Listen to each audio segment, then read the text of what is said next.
আন্তর্জাতিক যোগ দিবস।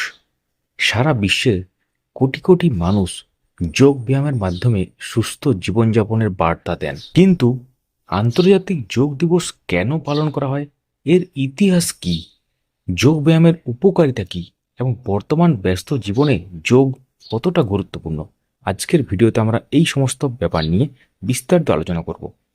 সেই জন্য ভিডিওটি শেষ পর্যন্ত অবশ্যই দেখবেন। যারা ইউটিউব থেকে দেখছেন আমাদের এই চ্যানেলটিকে সাবস্ক্রাইব করে রাখুন, যারা ফেসবুক থেকে দেখছেন পেজটিকে ফলো করে রাখুন। প্রথমেই আমরা যে ব্যাপারটা বলবো সেটা হচ্ছে আন্তর্জাতিক যোগ দিবসের ইতিহাস। 2014 সালে 27শে সেপ্টেম্বর জাতিসংঘের সাধারণ পরিষদে ভারতের মাননীয় প্রধানমন্ত্রী নরেন্দ্র মোদী আন্তর্জাতিক যোগ দিবস পালনের প্রস্তাব দেন। এরপর বিশ্বের 177টি দেশ এই প্রস্তাবকে সমর্থন করে। ফলে 2014 সালের 11 ডিসেম্বর জাতিসংঘ আনুষ্ঠানিকভাবে প্রতি বছর 21শে June international day of yoga হিসেবে ঘোষণা করেন।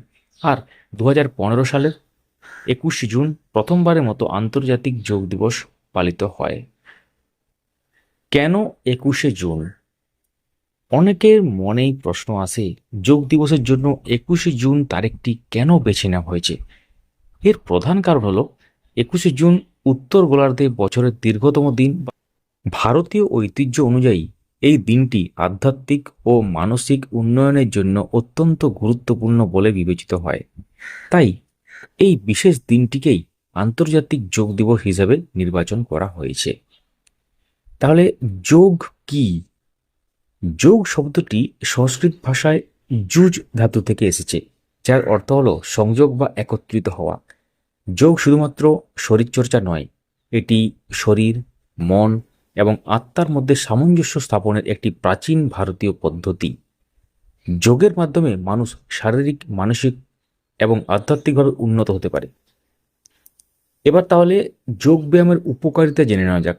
নিয়মিত যোগ ব্যায়াম করলে শরীর নমনীয় ও শক্তিশালী হয়, মানসিক চাপ ও উদ্বেগ কমে, মনোযোগ ও স্মৃতিশক্তি বৃদ্ধি পায়, রক্তচাপ নিয়ন্ত্রণে সাহায্য করে, ঘুমের মান উন্নত হয়, রোগ প্রতিরোধ ক্ষমতা বৃদ্ধি পায়, ডায়াবেটিস, স্থূলতা ও হৃদরোগের ঝুঁকি কমাতে সাহায্য করে। বর্তমান যুগে যখন মানুষ মানসিক চাপ ও বিভিন্ন জীবনধারাজনিত রোগে আক্রান্ত, তখন যোগব্যায়াম একটি কার্যকর সমাধান হতে পারে।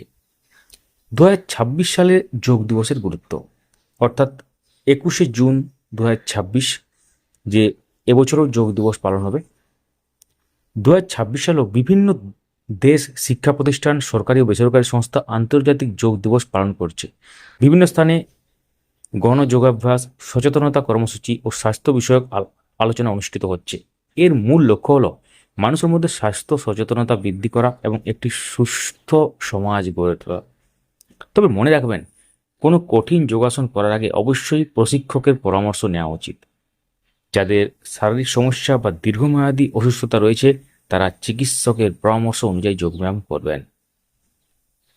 তাহলে আন্তর্জাতিক যোগ দিবস আমাদের মনে করিয়ে দেয়, সুস্থ শরীর ও সুস্থ মনই জীবনের সবথেকে বড় সম্পদ। আপনারা কি নিয়মিত যোগব্যায়াম করেন? কমেন্টে অবশ্যই জানাবেন। ভিডিওটি হেল্পফুল বা ইনফরমেটিভ লাগলে লাইক করুন, শেয়ার করুন এবং আপডেট মাস্টার ইউটিউব চ্যানেল বা ফেসবুক পেজটিকে সাবস্ক্রাইব বা ফলো করে রাখুন এবং পাশের বেল আইকন প্রেস করে অল করে দেবেন। ধন্যবাদ। ডেলি ইনফরমেটিভ কন্টেন্টের জন্য সঙ্গে থাকুন।